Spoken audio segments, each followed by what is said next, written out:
Bom dia, igreja. Convido a todos a abrirem as suas Bíblias no livro do profeta Ageu, capítulo 1, dos versos de 1 a 15. Profeta Ageu, capítulo 1, dos versos de 1 a 15.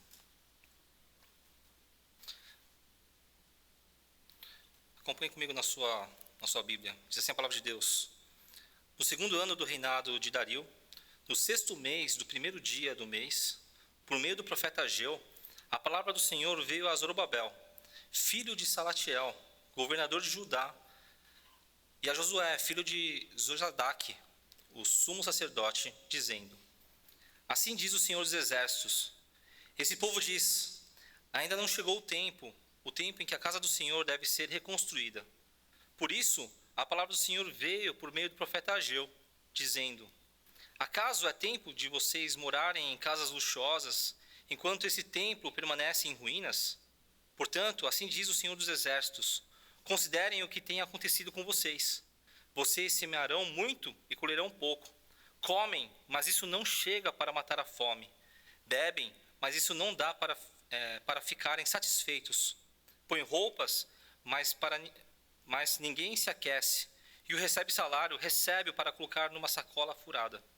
Assim diz o Senhor dos Exércitos: Considerem o que tem acontecido com vocês. Vão até o monte, tragam madeira e reconstruam o templo. Dele me alegrarei e serei glorificado, diz o Senhor. Vocês esperavam que fosse muito, mas o que veio foi pouco. E esse pouco, quando o levaram para casa, eu dissipei como um sopro. E por quê? Pergunta o Senhor dos Exércitos. Porque o meu templo permanece em ruínas, enquanto cada um de vocês corre por causa da sua própria casa. Por isso, os céus retêm o seu orvalho e a terra não produz o seu fruto. Fiz vir a seca sobre a terra e sobre os montes, sobre o cereal, sobre o vinho, sobre o azeite, sobre o solo que produz, sobre as pessoas, sobre os animais e sobre todo o trabalho das mãos. Então Zorobabel, filho de Salatiel, e Josué, filho de Zozadaque, o sumo sacerdote, e todo o remanescente do povo atenderam a voz do Senhor, seu Deus, e as palavras do profeta Ageu, as quais o Senhor, seu Deus, havia ordenado que lhe dissesse. E o povo temeu diante do Senhor. Então Ageu, o enviado do Senhor, falou ao povo segundo a mensagem do Senhor, dizendo: Eu estou com vocês, diz o Senhor. O Senhor despertou o espírito de Zorobabel, filho de Salatiel, governador de Judá, e o espírito de Josué, filho de Zozadaque, o sumo sacerdote, e o espírito de todo o remanescente do povo.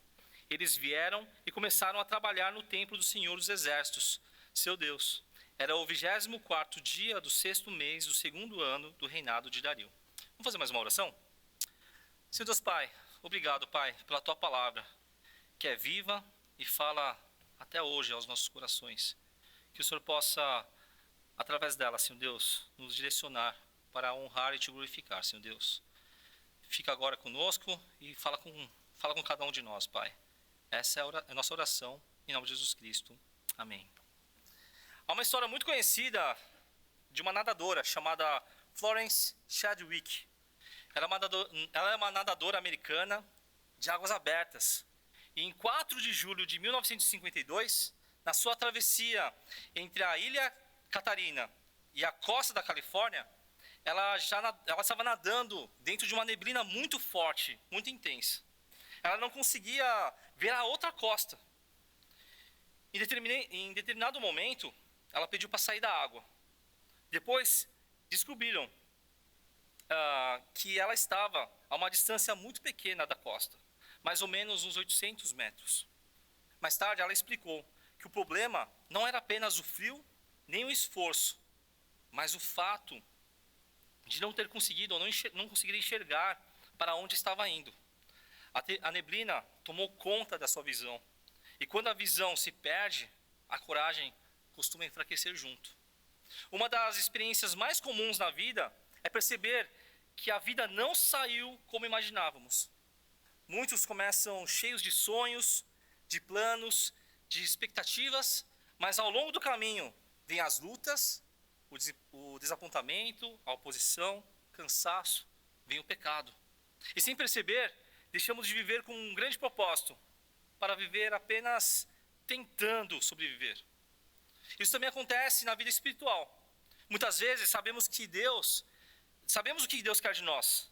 Sabemos o que deve vir em primeiro lugar. Sabemos o que precisa ser feito. Mas por causa das pressões da vida, da demora, das dificuldades, do desânimo, vamos adiando essa obediência. E o resultado é que passamos a viver para manter a estrutura da nossa própria casa, enquanto a casa de Deus, ela fica em ruínas. De certa forma, foi isso que aconteceu nos dias de Ageu. O povo de Deus tinha perdido essa visão, não estava vendo mais o propósito. A neblina das dificuldades encobriu os seus objetivos. E quando a glória de Deus deixou de ocupar o centro, o povo se acomodou espiritualmente. Ageu, ele profetizou no ano de 520 a.C., no segundo ano do reinado de Dario. O povo de Deus já havia retornado do exílio babilônico com autorização do Império da Pérsia. Havia no começo uma grande expectativa. Jerusalém seria restaurado, o templo seria reconstruído e o povo voltaria a viver debaixo do favor visível de Deus. Mas o que aconteceu? As coisas não aconteceram como estava programado. O templo, que no Antigo Testamento simbolizava a presença do Deus em nosso meio, não havia sido reconstruído. A presença de Deus não estava lá. Não havia verdadeira adoração. E é nesse contexto, então, que Deus levanta Ageu para confrontar o seu povo. O Senhor mostra que o problema não era falta de informação, mas falta de prioridade. E essa falta de tudo isso causava esse grande problema no seu povo. Eles precisavam reorganizar a vida para glorificar a Deus. Mas como? Esse texto nos mostra o que aconteceu com o povo de Deus para que eles voltassem a reorganizar a sua vida e voltassem a glorificar na presença do Senhor. O texto começa a partir do verso 2, mostrando que há um pecado que podemos cair, que é inverter as nossas prioridades. O primeiro ponto que Ageu nos ensina é que o povo de Deus pode cair então nesse pecado de deixar aquilo que é prioridade de lado. O povo não estava dizendo que o templo não era necessário. Eles não estavam afirmando que a adoração não importava. Eles não estavam negando isso. O que eles diziam é que ainda não veio o tempo. E é justamente isso o grande perigo dessa situação. Porque muitas vezes o nosso problema não é dizer não para Deus. O nosso problema é dizer agora não. Depois eu me envolvo. Depois eu levo mais a sério as coisas. Depois eu reorganizo a minha vida. Deixa eu acabar a minha faculdade para poder voltar à igreja. Deixa eu terminar um projeto aqui da minha casa para poder servir melhor a igreja. Deixa eu remanejar as minhas condições financeiras para poder me engajar mais com o serviço do Senhor. O pecado muitas vezes não aparece primeiro como uma rebeldia escancarada. Aparece com desculpas, e desculpas até que espiritualizadas. O coração, ele começa a voltar a ser o que era antes de conhecer a Cristo. Egoísta, voltado a si mesmo. E é exatamente isso que acontece em Ageu 1. O povo tinha todas as justificativas plausíveis, mundanamente falando. Falava assim, a situação econômica não era boa, o tempo era apertado, eles começam a falar várias desculpas, e para eles aquelas desculpas eram reais. Então eles chegam no final numa conclusão. Ainda não chegou a hora de cuidar da casa de Deus. Mas o Senhor, Ele responde essa afirmação deles. Deus desmonta completamente essa culpa do povo. Deus mostra que o problema não era falta de tempo, não era sobre situação financeira, não é sobre aperto na sua vida, era falta de prioridade. Não é porque eles não podiam ou estavam impedidos de construir a casa de Deus. É que eles haviam escolhido usar as suas energias, usar a sua condição financeira, usar tudo que tinham, o seu tempo, os seus recursos, para si mesmos. Isso é muito forte no texto. O povo dizia que não tinha tempo de edificar a casa do Senhor, mas a casa deles era de fino acabamento. Ou seja, havia cuidado e investimento neles mesmos, nas próprias coisas. Mas quando o assunto era a glória de Deus, tudo era adiado. O povo falava que não tinha condições, mas não demonstrava isso em suas casas. O povo não tinha abandonado a religião, tinha apenas tirado Deus do centro. E esse é o pecado que continua muito real, muito atual nos nossos dias. Porque, sinceramente, nós também fazemos isso. Muitas vezes falamos, é tempo de servir mais tarde. Depois é tempo de dedicar à igreja. Depois eu reorganizo a minha vida. Mas o engraçado é que sempre há tempo para o trabalho, sempre há tempo para lazer, sempre há tempo para projetos pessoais, para o nosso conforto, para alimentar o nosso ego. Ageu está nos ensinando que a grande crise espiritual de Judá não começa só com a idolatria de outros deuses. Começa com a idolatria do nosso próprio coração. Começa a ter as prioridades invertidas. Deus não estava mais em primeiro lugar. A casa do Senhor podia esperar. E essas palavras é que precisamos examinar no nosso coração. Porque a pergunta não é apenas se cremos de fato em Deus. A pergunta é, o que ocupa o centro das nossas vidas? O que recebe maior atenção no nosso dia a dia? Porque aquilo que está no centro do nosso coração é que vai receber o melhor tempo, a melhor energia. As nossas preocupações vão estar totalmente ligadas a isso. O nosso investimento. E se Deus não está no centro, então, a vida se organiza em torno de outra coisa, de outra glória, da sua própria glória. Se Ele está no centro, tudo é para a glória do Senhor. Esse é o primeiro ponto que o profeta Ageu mostra ao povo, através de Deus mostra ao povo através de Ageu, falando que o pecado é inverter prioridades. Pecado é trocar a centralidade de Deus para a sua própria centralidade. Em seguida, no segundo ponto, o Senhor ele manda o povo então olhar para a sua própria vida e entender que quando Deus é negligenciado, a vida ela se torna frustrante. Os versos 5 e 7 da palavra de Deus o Senhor diz para o seu povo para eles pararem, para eles olharem, para eles refletirem, para eles observarem o que está acontecendo na vida deles. Porque há momentos em que estamos tão ocupados, envolvidos, correndo, tentando resolver as coisas, que já não examinamos mais o nosso coração, nem discernimos o agir de Deus na nossa história. Mas quando o povo para olhar, o que eles encontram nas suas vidas é duro. O texto fala assim, no verso 6, vocês semearam muito e colheram pouco. Comem, mas não chegam a fartar-se. Bebem, mas não dá para saciar-se. Vestem-se, mas ninguém se aquece. E o que recebe salário, recebe para pôr num saco furado. Eles trabalham muito, mas colhiam pouco. E tinha toda essa consequência de não se satisfazerem. É uma imagem de uma vida de esforço sem plenitude, sem propósito, de movimentos ao vazio. É como se Deus estivesse falando assim, vocês estão correndo, mas não sabem onde estão chegando. Vocês estão juntando coisas e não sabem como desfrutar disso. O povo vivia numa espécie de existência frustrante e insuficiente.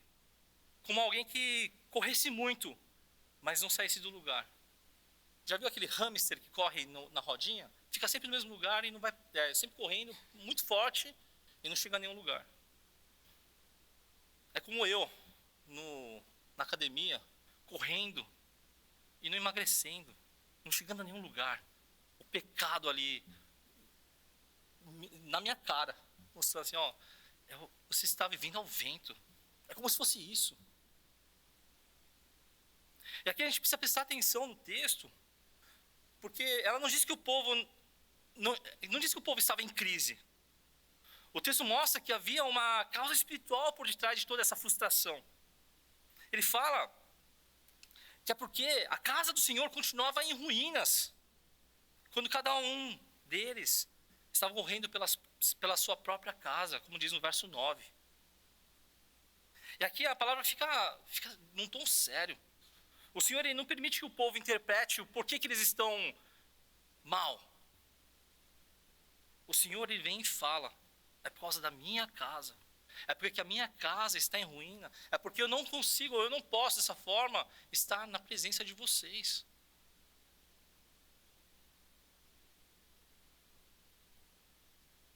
Ele fala, o Senhor continua no verso 10 e 11, falando que o orvalho, ele vai reter o orvalho, a terra não vai dar frutos, vai ter terra seca sobre os montes, sobre os cereais, sobre o vinho, sobre o azeite, sobre aqueles que trabalham, sobre os animais, tudo. Porque o Senhor estava tratando com o seu povo. Deus havia permitido que eles sentissem na sua própria vida a futilidade de uma existência construída em torno de si mesmos. Então o povo poderia dizer, precisamos cuidar da nossa casa primeiro. Mas Deus fala assim, não. Como tem sido esse cuidar da casa de vocês? Realmente, vocês têm encontrado plenitude? Vocês têm encontrado descanso? Tem prosperado de verdade? E a resposta é não. Porque Deus não deixa, segundo o seu plano. A vida toda ela perde sentido se Deus não está no centro. E nem todas as coisas, nem toda dor que a gente fala, ela é castigo de Deus. A Escritura ela não autoriza a gente falar sobre isso dessa forma. A dor, pelo menos aqui em Ageu, ela está aí para mostrar que quem está no controle de todas as coisas e para onde precisamos olhar. O coração humano foi feito para Deus. E quando ele tenta viver para si mesmo, ela nunca vai encontrar descanso verdadeiro. Materialismo promete satisfação, mas ela não entrega de verdade. Entra coisa, sai coisa, e nada realmente preenche o seu coração. Será que essa frustração não está revelando que Deus deixou de ocupar o seu lugar, o seu devido lugar?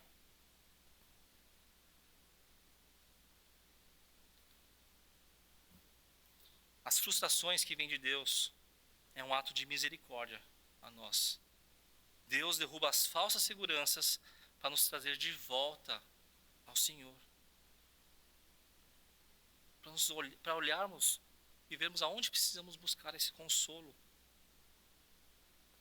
Depois de vermos qual é o perigo desse pecado de inverter os valores e das consequências dessa inversão de valores, vemos uma resposta à palavra do Senhor. Uma resposta que foi produzida aqui no povo de Deus e tem que ser produzida também em nós. Porque quando o povo se arrepende, Deus restaura a sua presença e desperta em nós obediência. É o que vamos ver dos versos de 12 a 15. A partir do verso 12, ou no verso 12, vemos que o povo ele não endureceu o seu coração. Ele não tentou se justificar, não discutiu com Deus. Eles atenderam a voz do Senhor e o povo temeu diante do Senhor. Esse temor não é um medo de punição, é um temor de reverência, de quebrantamento, é a consciência de que esse é o Deus santo, justo e verdadeiro, e de que o povo havia realmente pecado contra esse Deus. É o reconhecimento de que o problema não estava em Deus, o problema estava no nosso próprio coração. E isso é muito importante, porque não existe restauração sem esse momento de verdade diante de Deus. Não existe renovação espiritual sem quebrantamento. Não existe a volta para o Senhor sem o reconhecimento sincero dos nossos pecados. Mas o texto ele não para no temor. Logo em seguida, vem uma das declarações mais belas dessa passagem aqui. Eu queria ler com vocês o verso 13. Fala assim: Então Ageu, o enviado do Senhor, falou ao povo, segundo a mensagem do Senhor, dizendo: eu estou com vocês, diz o Senhor. E aqui está o centro da restauração. As bênçãos do povo, que o povo recebeu, ou que o povo deveria receber, não era a colheita, uma colheita boa, não era um alívio econômico maior do que eles já tinham, não é a melhoria das circunstâncias da vida deles. A maior bênção é escutar e crer que Deus está com eles, que Deus está conosco. E esse é o coração da aliança. E esse é o consolo, o maior consolo que temos. Esse é o bem maior que o povo de Deus tem, a presença do próprio Deus em nosso meio.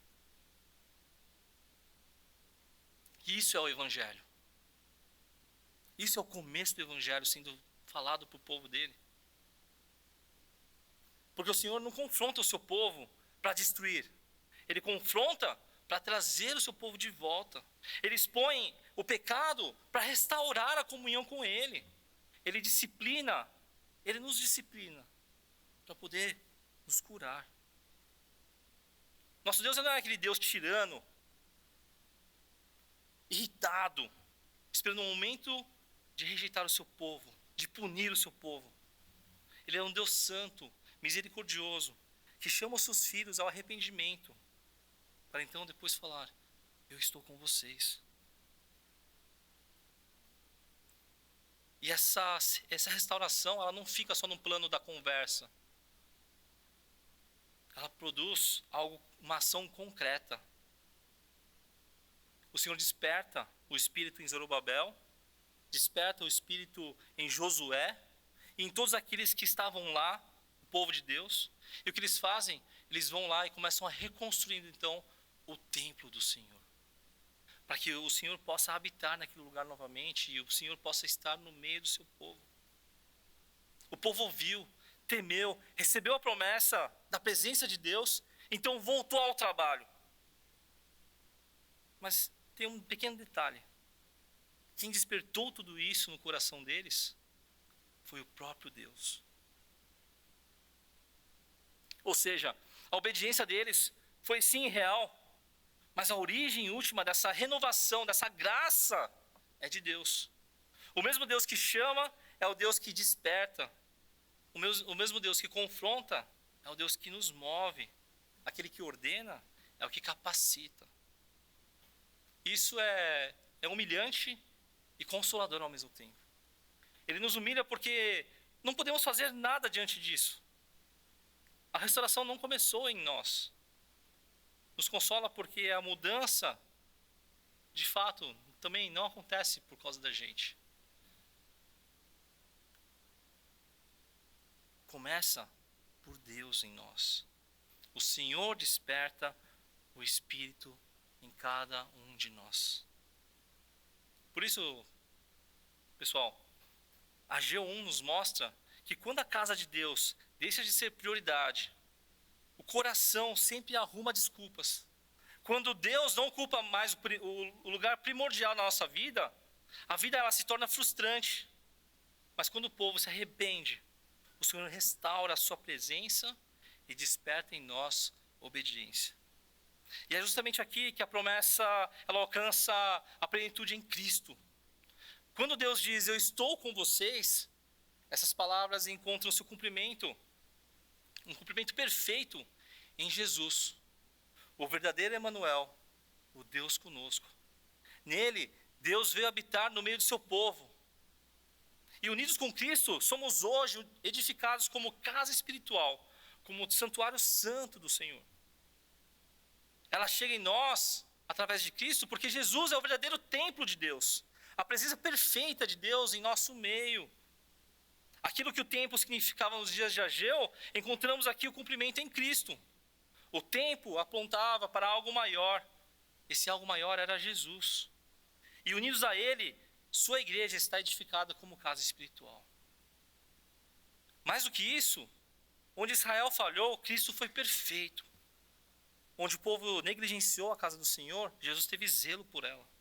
onde nós colocamos nosso interesse em primeiro lugar, Cristo viveu inteiramente e perfeitamente para a glória de Deus. E na cruz, levou sobre si o pecado da nossa negligência, da nossa frieza, da nossa distração.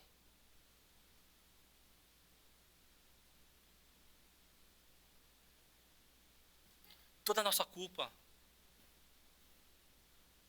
está ao pé da cruz de Cristo. Em Cristo, há perdão para viver, sim, de volta, em comunhão com o Senhor. Tudo é restaurado, tudo foi restaurado, graças ao Senhor Jesus, que está conosco, que vive conosco. Então a grande pergunta desse texto é para que estamos vivendo? Qual é a nossa, para onde estamos caminhando? Para o nosso próprio conforto? Para a nossa própria casa? Para o nosso pequeno reino? Ou para a glória de Deus em Cristo? Que possamos reaver as nossas prioridades. Que possamos ver as consequências de tudo isso. E que possamos ter essa ação em responder, através de Jesus, obediência clara ao nosso Deus. Que o Senhor nos livre de uma vida gasta apenas por nós mesmos. Que possamos reconhecer essa prioridade. E que nos faça buscar, em primeiro lugar, o reino de Deus e a sua justiça. E as demais coisas lhe serão acrescentadas. Que Deus nos abençoe. Feche seus olhos.